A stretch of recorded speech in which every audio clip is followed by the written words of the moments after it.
Right, here we go. First book, Northern Lights by Philip Pullman. Yes, so this came out in 1995. So I was 12 when this one came out. I think I read it when I was about 14 or 15, and Philip Pullman's one of those authors who is classed as a YA author, but he has a lot of adult themes. But this one, I think, was what really sort of catapulted him into the mainstream. He'd written an awful lot by this point, but I think the world he created with the fantasy, but tying it around the real life Oxford and creating a sort of like a parallel sort of late Victorian universe with, adventurers and wicked stepmothers or possibly real mothers. I absolutely love Philip Pullman. He's one of those authors that if I know he's written something, then it's magical, and it's weird. I find it really hard to talk about Philip Pullman's books because they are so powerful, and yet they're fairly ordinary. Lyra is an ordinary little girl who likes to run off and have adventures with her friends. She's not a special character, and yet the way that she's portrayed and the way her life changes when she discovers that actually she has this ability to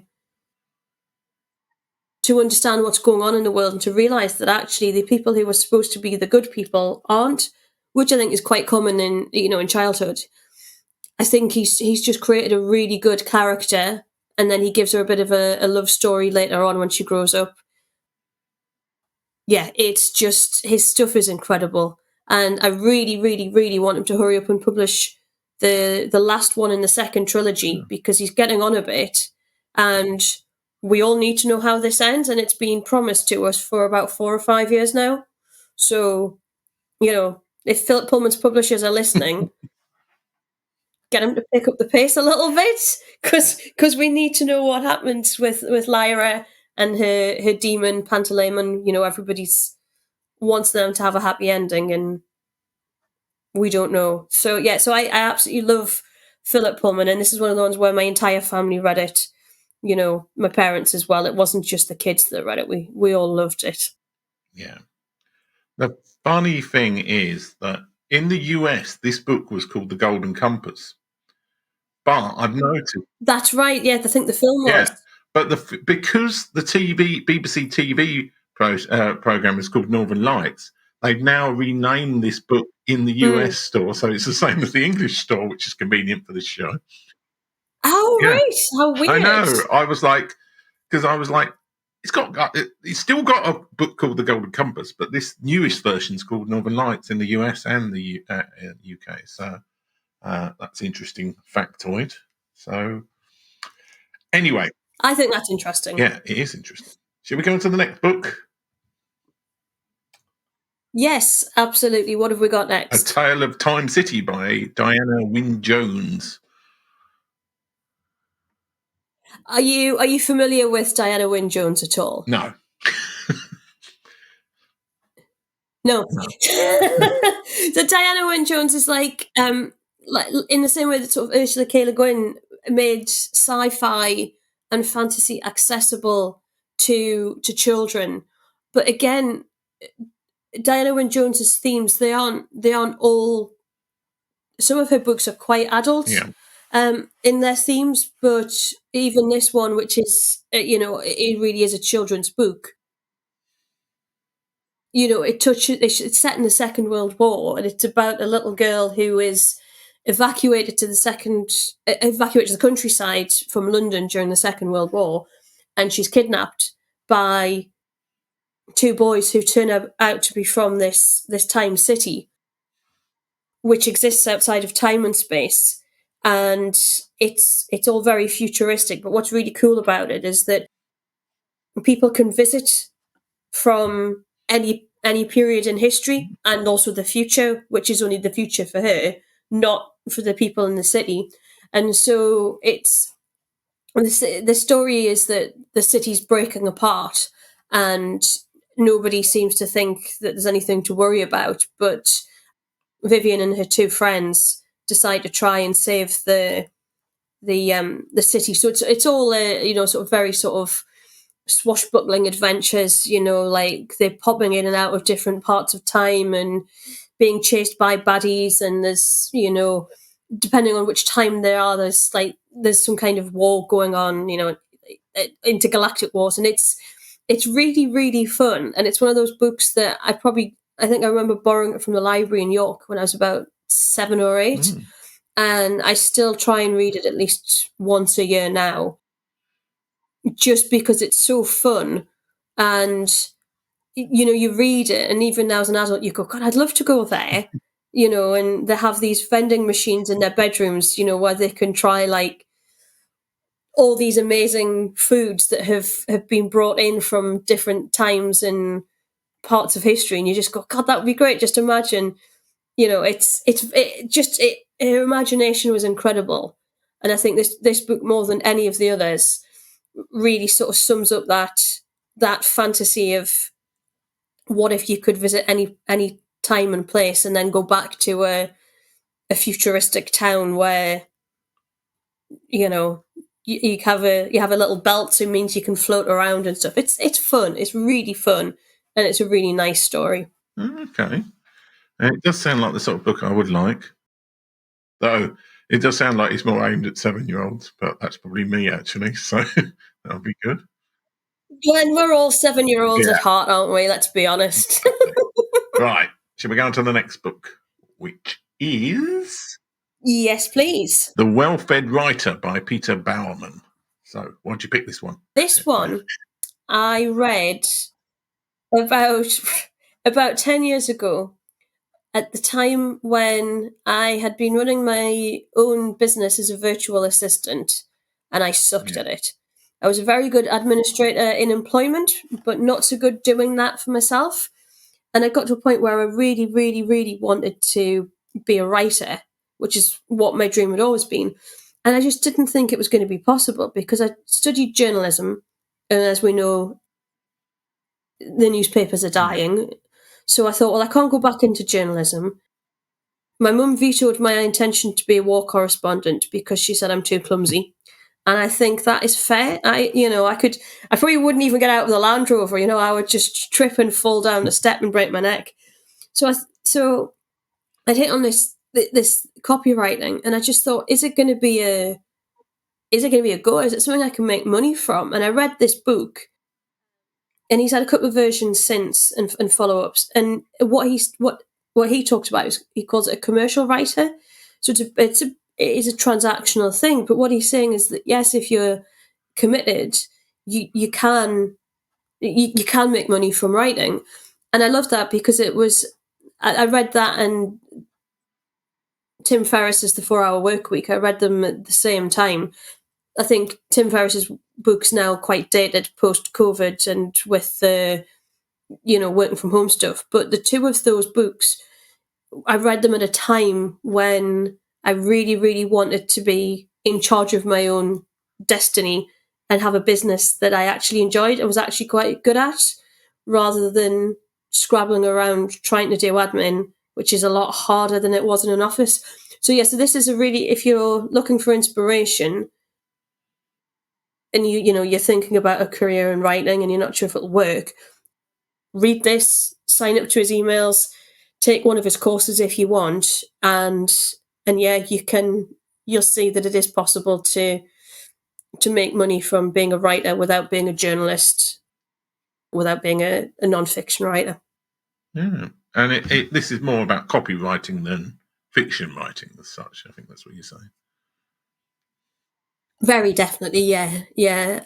He has examples of people who are experts in writing case studies and white papers and stuff like that. So very definitely non-fiction, but not a non-fiction book. We're talking about articles and things like that. Yeah, well, that's actually an important area for people to know about, because a lot of people assume that writing a book is the only way to make money, which probably is almost the opposite is true, I think, actually. I think, unfortunately, yes. Right. Shall we go on to the next book, which I have actually heard of? I think I've read this book before. Oh, good. Somewhere. The $100 Startup by Chris Guillebeau. Probably mispronouncing his name there. I always want to pronounce it in a French way, and I don't think he does pronounce it in a French way. I think I've read this one 3 or 4 times, and there's a few in this sort of vein. He's written 2 or 3 on this topic, and I think he's even got a podcast about it. And again, I find the stories in it so inspiring that I think when you've got that feeling in your mind of, oh my God, I've made a terrible decision to become a business owner, I should go and get a job, and you know that that's not really what you want to do, then read this, because all of the examples in this and on his podcast and in his other books are about people who found something that they were passionate about, and either they wanted something. Say there's a couple who were really passionate about travel, and they wanted to have a really nice map to track all the places they'd been. And they looked online, they couldn't find what they wanted. And of course, one of them happened to have a background in design. And so they made a map that served their need. And then all their friends went, oh my God, I love your map. Can I have one? And they started a business.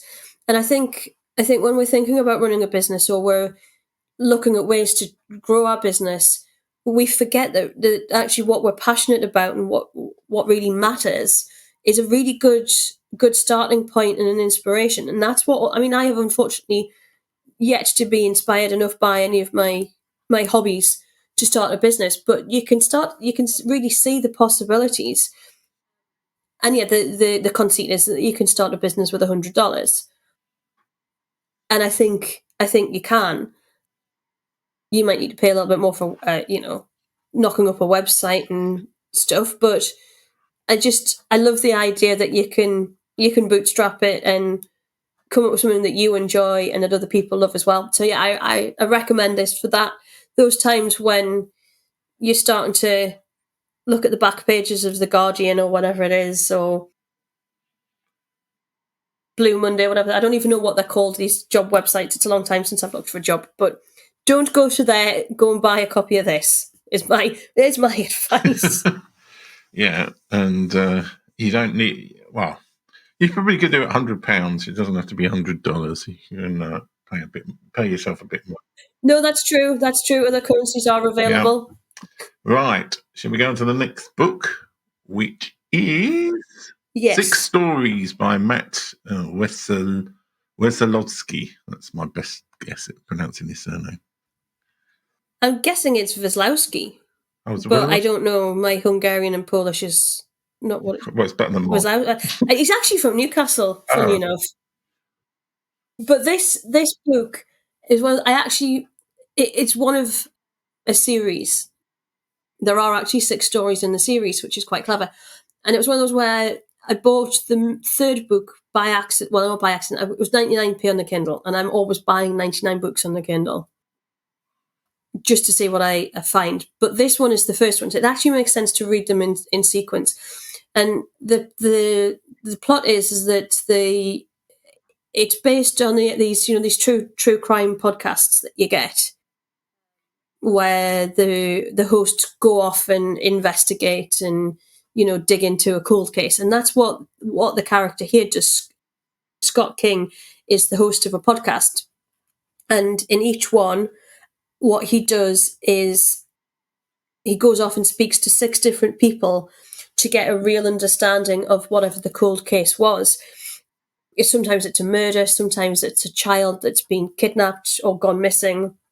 And what he does is he speaks to people that he thinks are key to the unraveling the case, not necessarily who the police might have thought it was. Sometimes he even speaks to the person who was supposed to be the perpetrator of the crime. And then he goes off and meets them in person rather than having them in a studio or doing it like this, like we're doing. And then the podcast, which is the story, the book is effectively the podcast in written form. It's all fictional. He says, this is what they said, and these are my thoughts. And of course, inevitably, easy for me to say, he gets involved and over-involved in these stories. and he goes off and explodes. And there's also a bit of a supernatural element. But is it supernatural, or is it just that people are being horrible and, disguising their true natures, and, people think it's a vampire or the bogeyman or whatever. Yeah, and I read all 6 in the space of about, I don't know, 6 days. And I think it's a really clever way of using the popularity of these true crime podcasts, and showing that actually these are people's lives you're messing with. But also it's there's a fun whodunit as well, and sometimes you find out who done it and sometimes you don't. But they do all tie together. But this one is the first one. Yeah, and I wouldn't say it's fun because some of them are quite gruesome, but they're definitely gripping. But you have to read all of them, or read them in order, which I did not.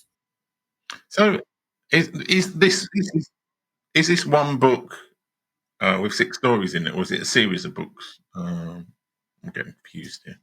So each podcast is, if it was in the fictional podcast, there are 6 stories. He speaks to 6 different people. Okay. So this is called 6 Stories because he speaks to 6 people. I think that's the name of the podcast. But then, of course, because this has gone really well, the author has now written 6 stories.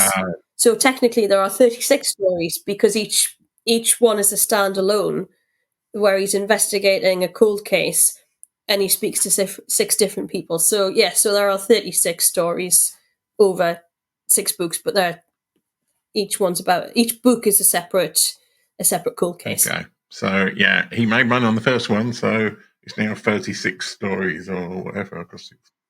It's now 36 stories is not quite so catchy. Right. Shall we go on to the next book, which is The 4 Tendencies by Gretchen Rubin. I was going to say, you've probably come across this one. Yeah. Well, I used to listen to her podcast, actually. I've actually met Gretchen Rubin in podcast movement in the US. And this is the 6 degrees of Tim Lewis separation. Yeah. Tim knows everybody. Well, unfortunately, or know somebody who knows everybody. I totally forgot to ask her on any kind of podcast, so I don't think I'm connected with her at all. I talked to her for about 5 minutes about The 4 Tendencies, actually. But anyway, yeah. Why do you like this book rather than me sabotaging the conversation? I sabotage away. This book I read a few months ago, and this was one book that I thought, actually, this really explains why I'm the way I am. And I think when you're a business owner, you get a bit sort of sucked into these personality behavioral quizzes and stuff. And I think they can actually be quite insightful if you look at them as having, some kind of psychiatrist. It's not psychiatrist, but if you base them on some kind of science, they're not just what does your favorite color tell you about yourself? Nothing. But the idea behind the 4 tendencies, which she's identified as self, and you can do the quiz, and then if you wish, you can read the book. And it's about motivation, and it's about how you deal with the world around you. So it's business and personal. And she identifies these 4 different personalities or tendencies. And you get people who are obligers, and she's an obliger, and she, if you ask her to do something, she'll do it because she's made a commitment to you. And if she thinks, I should probably start getting up at 5 a.m. and do the miracle morning, and she thinks she can see the benefits of that, she's committed to herself. And then you've got the people who are the questioners, who will do it if they can see the benefit of it, and they're not pressurized by external motivation, but if they can see the benefit for themselves, they'll do it. And then the other one that I've forgotten is the upholder. That's it, the upholder. And they're really, really strongly motivated by external requests, but for themselves, they'll let things slide. And then you've got the people who are the rebels, and they're not motivated by external factors, and they're very rarely motivated by internal factors. And I've realised that, unfortunately or fortunately, that I am a rebel. Yeah. And you can ask me to. Yeah, I know this comes as a huge surprise to you, Tim. Mm. You know, if it's something I need to do, I really need to feel very strongly about it before I'll commit to it. I mean, brushing my teeth. I brush my teeth every day. I learned that when I was a kid. That's fine. But for a lot of things, if it's, oh, you should do this to grow your business. And I go, well, you're telling me to do that, and I don't like being told what to do. So I'm not going to agree with you there, even if it's really good advice and a normal person would take that advice. And then I might ponder on it and I go, yeah, you could do that. And I go, yeah, could I though? And for me, this out of all the other, I've done motivational maps, I've done disc, I've done all sorts of things. This one was about the only one that actually really, really made sense to me. And once I've read the book, I could start to see ways that I could talk myself into things. And I think this is really, books like this, it doesn't have to be this one, it could be anything. You do need to understand yourself and where you're coming from and what motivates you and what doesn't. Because, if you're going to keep trying something because somebody recommends it, you're ultimately wasting your time. Yes, you're wasting theirs, but more importantly, you're wasting your own. And I think knowing that is really valuable, especially as a business owner, but also as a human being. Yeah. Well, I've never read the book actually, but I came out as an obliger in the quiz. I did it quite a few years ago, so I can't remember exactly. That basically means I have to get other people to tell me what to do, which is annoying. Yeah. Anyway, shall we go on to the next book? Yes, let's do that. Which is The Lacuna by Barbara Kingsolver. So, why this book? Yeah, I'm one of those people who, if I read a book by an author and I like it, I will go out and hunt everything else they do. Yeah. And some of the books on my list, I have read everything they've written, or almost everything the author's written. But this is the first one I came across.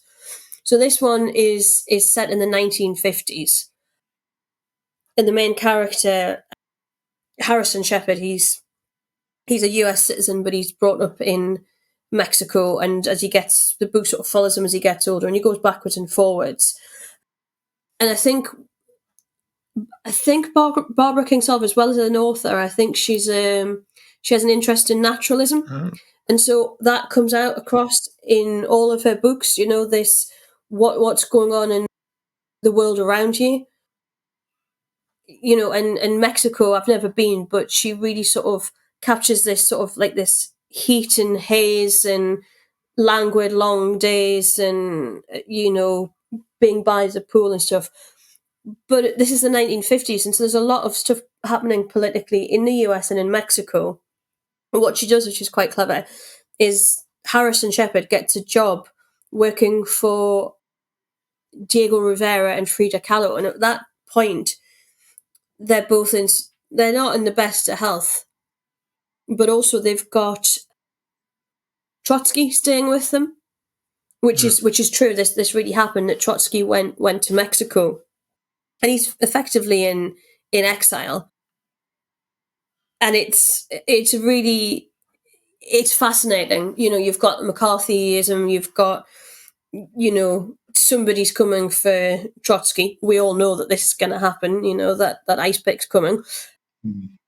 But she captures this, the turmoil of the political landscape across the US and Mexico, but also that this young man is struggling, but set against this incredible lush backdrop of 1950s Mexico, which I just think is, it's just one of those writers where the environment, the background is almost as much of a character, but better than Thomas Hardy did it. Yeah, I think books or even films where they get the setting right can make for some reason, I'm going to go off tangent here, but I'm remembering the scene, I think it's in The Godfather Part 3, where they're in Cuba and then they have to leave in a hurry because it's an revolution. It reminds me of that kind of environment where the whole situation is part of the scene of the book, by the sounds of it. Yeah, very definitely. Yeah, it's a lot of. Again, it's not fun, but it's quite Yeah. captivating. And she's one of those authors that when you start, you've kind of got to concentrate. Her books are quite long, but they're always interesting, and her characters are really good as well. It's not just the settings. Yeah. Okay, shall we go on to the next book, which is Yes, let's do that. What have we got next? Bel Canto by Ann Patchett. I think that's. I think there's no way to mispronounce that surname, actually. Bel Canto. No, I think even we can manage that one. This is one of the first ones I read by Ann Patchett, and when I read her books, I actually have to make sure it's like over a weekend because I am a fast reader, but also I get quite absorbed, and so I can't really read books by her during the week. But this is the first one I read, and I think this one won one of the Orange Prize or the Booker Prize or something. But it starts off the opening sort of couple of chapters sounds like a joke. You've got a glamorous international opera singer, and she's invited to the home of a vice president of an unnamed South American country, and she's there to perform for the birthday of a Japanese businessman. So as a setup, it sounds fairly ridiculous. But what happens is, because obviously it's presumably a troubled, possibly war-torn South American country, is that then terrorists storm the the building and take everybody hostage. And for whatever reason, the police and the army decide that they're not going to rush in. And so what you have is like so the siege goes on, I think, for something like 18 or 19 days. It just goes on and on and on. And what you have is that all of these people, these disparate characters, form a kind of their own sort of micro world where relationships are formed and friendships are made, and yet, romantic relationships between people who in any other circumstance would never get together. And the chapters are told from the point of view of different characters, including some of the terrorists. So you start to sympathize with them because they're probably they have very good reasons for taking everybody hostage. It's a bit of a bad way of putting your point across, taking everybody hostage, but so it's really nicely done, and you do really care for the characters, and having them in this confined setting, I think it's like a locked room mystery. It's a really nice way of getting people to stay together and get to know each other when in any other way they never would have got to know each other. And it's an incredible book, and I cried at the end, and I might read it again and probably cry again. So there's onions in the last page of the book there, as they'd say. That's right, just raw onions. It's how they get them in the Kindle versions, I don't know, but they do. Right, let's go on to the next one, which is The Blind Assassin by Margaret Atwood. So, this book? Yeah, and again, one of the first one of hers I read, and then I read everything. This one was definitely a Booker Prize winner, and it was one of those where my mum bought it because she'd read about it in the paper and then hated it and gave it to me, and I loved it. Yeah. This is quite normal. Everything she writes is completely different, but her characters are always really, really strong. They're really, really well-rounded, well-created. They're really believable. And they're always... she obviously has men, but they're, the main character's usually female. And she just creates these characters, and she puts them in all kinds of different settings, but you're rooting for them. And this is a really interesting one because it's one of those where most of the story is told, it has already happened, so this is an old lady looking back on her life. And this one is set in the 30s, and the story is that this Iris is looking back on her life and going, you know what, I didn't always do the right thing. But what she's talking about a lot is his sister. And his sister is a novelist who wrote one book, and this is the book. It's called The Blind Assassin. So you've got Iris as an old lady looking back on her life, and she and her sister were quite privileged growing up. And then you've got the novel The Blind Assassin. So you've got a book within a book, and it's a bit like Lady Chatterley's Lover. It's about a young woman who has an affair with a guy on the run, and it's not going to end well. And then at the same time, whenever they get together, they have an assignation in some seedy hotel room, is that they then create another story. So you have a story within a story within a story. And the whole thing, it gets a bit weird, but so obviously it causes a bit of a scandal when the book comes out. And then the girl, the sister, Laura, dies tragically. She drives a car off a bridge.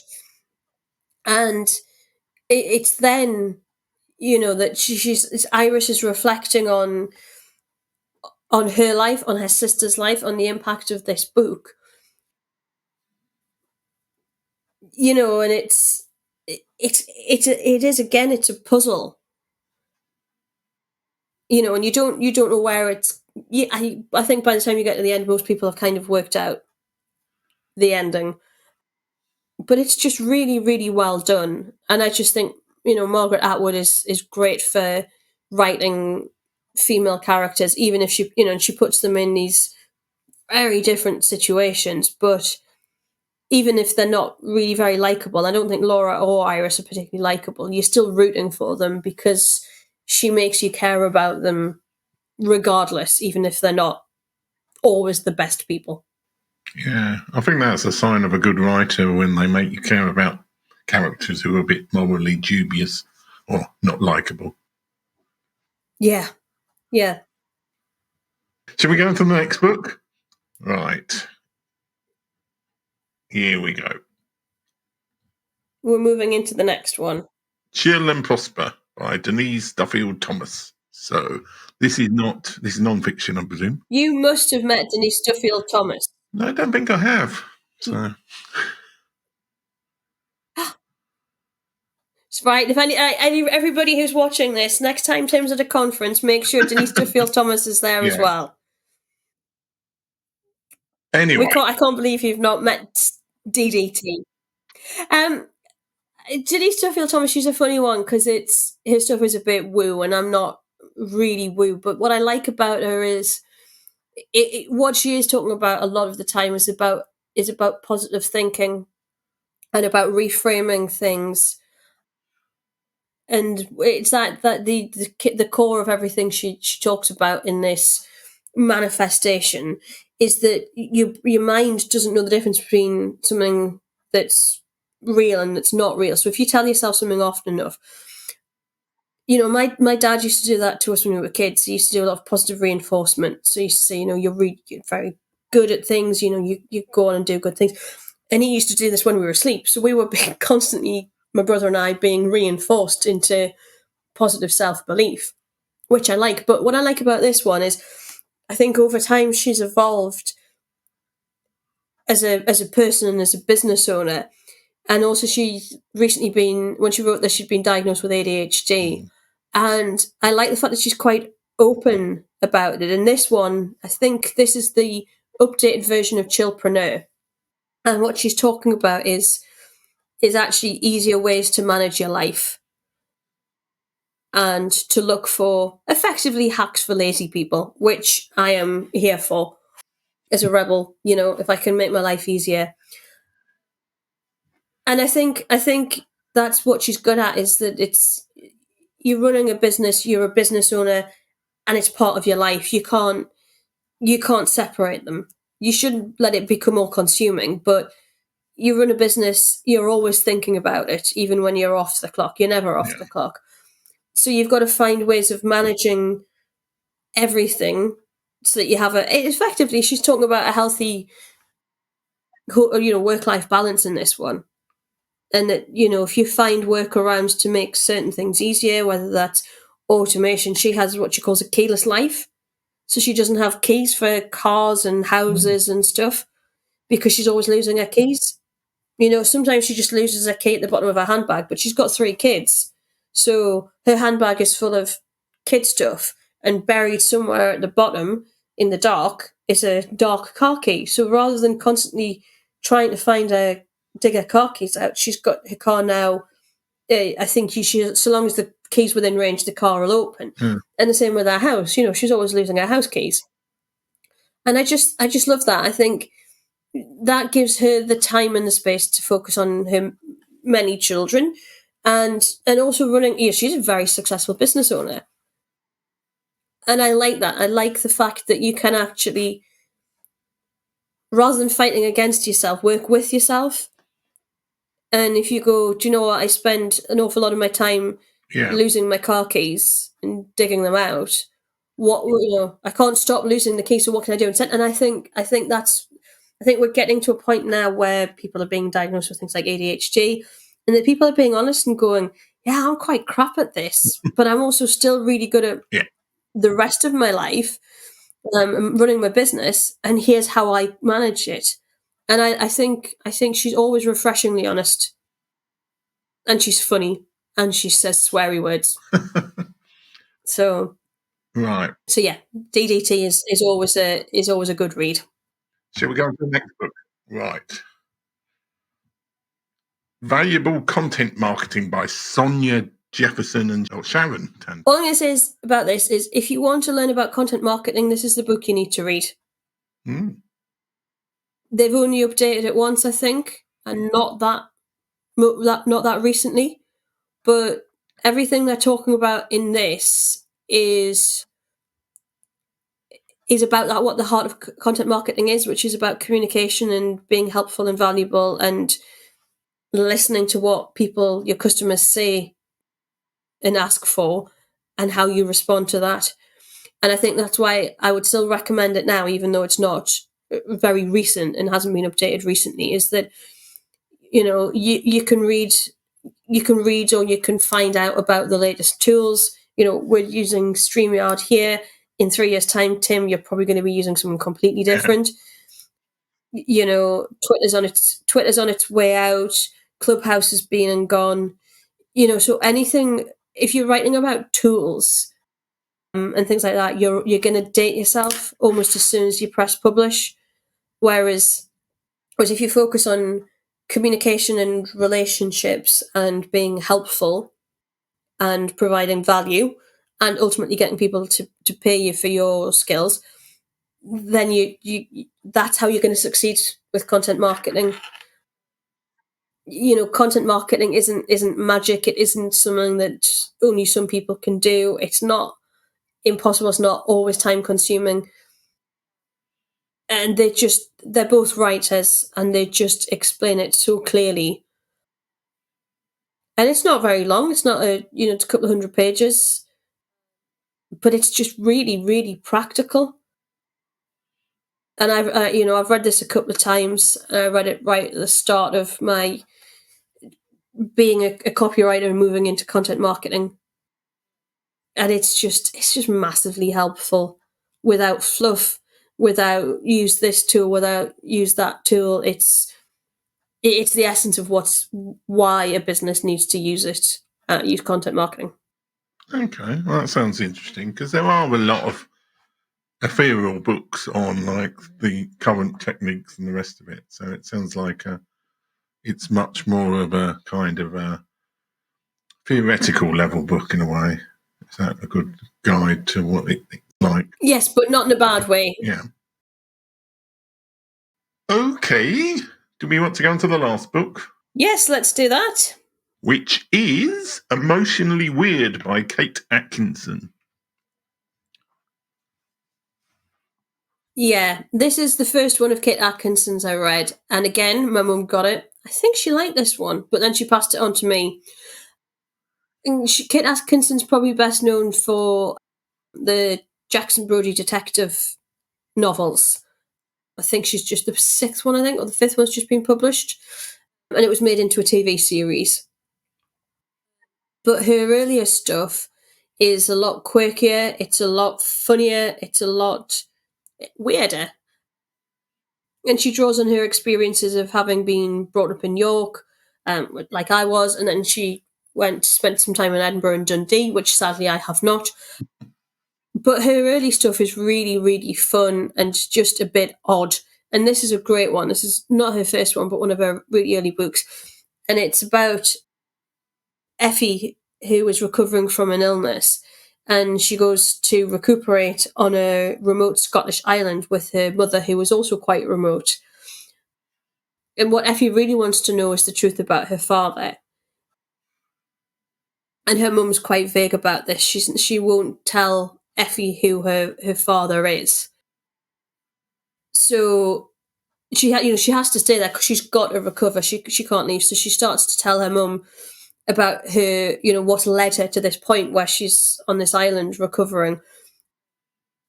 And it's one of those where it's just had like a series of really peculiar things happen to her, and it's all really funny. So she's this is set in Dundee in the early 90s. So it's all that thing where the university lecturers were really cool and edgy, as they were sort of up until about the mid 90s, I think. So it was perfectly acceptable to go to your lecturer's house for a party and babysit for his kids and all that sort of stuff. And she just the supporting cast of characters are all completely bonkers. Everybody's weird in this book, and it's hilarious because they're also really normal, really relatable. I think it's a very British novel in that the quirky peculiarities of the British are really. I mean, there are a couple of American characters who are also quite quirky, but like she thinks she's being followed. There's a yellow dog that keeps appearing and disappearing, and she keeps trying to rescue it. And the old people seem to be getting bumped off, so the old people are starting to get worried that somebody's coming for them next. And it's a very of its time, but it's fun, and you'll spend time trying to work out how it all fits together. And I don't think I would have ever guessed the ending, but it's very fun. It's a nice light read, and it is very of its time and very British, but in a good way. Very definitely in a good way, not a bad way. Yeah, and I think you can kind of look at her work in sort of 3 blocks. So the early stuff is these sort of quirky but quite quite relatable. She's obviously drawing on her own experiences. Then you've got the sort of Jackson Brodie period when it's a hard-boiled detective who's driven by personal tragedy. And then her recent stuff has been sort of historical. She had a couple of novels set in the Second World War, 3 novels in the Second World War, and then one in the 1920s. So I think she's evolving, but her characters are always really strong and really fun. Yeah. Okay. It's good to finish with a weird British one. So I have 2 questions that I normally ask people at the end. The second one's probably not applicable to you, but I'll ask it anyway. But first question I ask is, if you met some random person and you had to recommend one of these books to them, what would be the sort of questions you would ask them? What would be the little flowchart to work out in your mind, or which of the books to recommend to that particular person? Well, I always like to know what people have already liked. Yeah. If somebody recommends a book to me, I always read it. But I think you need to know what they like. Are they looking for something completely different than what they normally read, or do they want to play it safe? There's quite a few sort of fantasy novels in this one, when I read a lot of sort of crime and thriller as well. So I think it's, do you want an easy read? Do you want something set in You know, are you looking for something that will take you away to like a different sort of world, or are you looking for some non-fiction where you can learn about business and content marketing? Yeah. Yeah, I think what you want to read and what you recommend is dependent on where you are at the how you feel right now. So yeah, so I would I'd ask what kind of things do you normally like? Which authors have you enjoyed in the past? Some people don't really read female authors. My brother doesn't really read female authors, so I'm gonna kill him. So some people have do you like reading things by prize winners? There's Yeah. the Booker Prize. I think all of all the women on that list have the novelists have won a Booker. And what the yeah, maybe not Diana Wynne Jones, but the other ones, I think they've all won a Man Booker or an Orange or whatever the book Yeah. prizes are these days. So yeah, so I think a lot of people like to read the short list and the long list. So that's always a good question. Yeah. Okay. And the other question I normally ask authors, but I'll ask you anyway, is what's the next book you're working on? Or what would you, if you were going to write a book, or have you got a book idea in mind, what is it? I would like to write a book. So I haven't written a book. I would like to write a book. I think if I was going to write something, I would like to write something that's practical and helps people to communicate more clearly, because that is what I'm doing all the time in my work with my clients, is helping them to drill down to what their actual message is, what they care about, and then find ways to explain that more clearly. And I think people get bogged down in rules of formal writing and this is what I think is interesting or important about what I do, so that's what you want to know. Whereas actually, if you're writing for a reader, you've got to think about what they care about. And I think that's where people get content marketing and writing for business wrong, is they're thinking about themselves and not the reader. So if I was going to write a book, it might be that. Oh, there we go. Look, I didn't even know that till you asked me. Now I'll have to come back when I've written the book. Yeah, exactly. Well, it's funny actually. I keep talking about I'm going to write this book. Everybody else is useless too, and every time I mention the concept, everybody's like, "Oh yeah, you should write that," and but my own uselessness stops me from writing it. That's the irony of the book title. Yeah, it's a bit too honest. Yeah. It's been great to have you on the show today, even with the slight lag, which I don't know whose fault. I'm going to blame StreamYard. So thank you for having me. Yeah. And actually, I forgot. Tell people how they can get in touch with you, and if they want to talk to you about books, or if they want to talk to you about copywriting, or they want to employ you, or they want to, I don't know, play Scrabble with you or something. How can people get in touch with you? Oh, I'm rubbish. I'm really bad at word games for a writer. The irony is not lost on me. Yes, please come and talk to me about books. You can find me on my website, which is just gudrunlauret.com. Send me your favourite books. I am obsessed with etymology because I'm weird. Send me your favourite word. I even include etymology in my newsletter, whether people want to read it or not. I share a weird word I have learned. Also on LinkedIn, come and connect with me there.